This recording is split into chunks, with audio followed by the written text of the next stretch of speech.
আজকে আমাদের তৃতীয় রোজার ইফতারে কি কি আছে তোমাদেরকে দেখাই। প্রথমে যেটা দিয়ে শুরু করছি, দেখো এখানে খেজুর আছে, কলা আছে, 2 রকমের আঙুর, শসা, লেবু আছে, কুল আছে, পেয়ারা আছে, সোস টপার তরমুজ আছে। আর এখানটাতে হচ্ছে এগ চিকেন স্যান্ডউইচ, এখানটাতে হচ্ছে পাস্তা, এটা হচ্ছে পাস্তা করেছি। আর ওইগুলোতে কি আছে? এর মধ্যে রয়েছে খেজুর, এই যে এইগুলোতে রয়েছে খেজুর। ওইখানটাতে হচ্ছে গিয়ে ফ্রুট কাস্টার্ড। এটা কিন্তু দেখতে সত্যি বলছে হেভি আছে।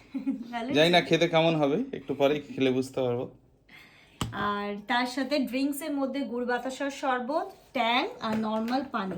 আচ্ছা, আরেকটা কথা বলি, মানে একটা ব্লগ, ছোট্ট ব্লগ পাবলিশ হয়েছিল, সেখানে বলেছিলে যে দিদি তোমরা কিন্তু ইফতারে কোল্ড ড্রিঙ্কস খেও না। এটাকে দেখে, এটা অ্যাকচুয়ালি কোল্ড ড্রিঙ্কস না, এটা হচ্ছে গুড় বাতাসার শরবত। ইফতারে কোল্ড ড্রিঙ্কস খেলে অবস্থা খারাপ হয়ে যাবে। এটা না, ব্রাশটা তুলে দিতে হবে। এই যে পড়ে গেছে। নাও চলো শুরু করি, চলো আমরা দোয়া করি।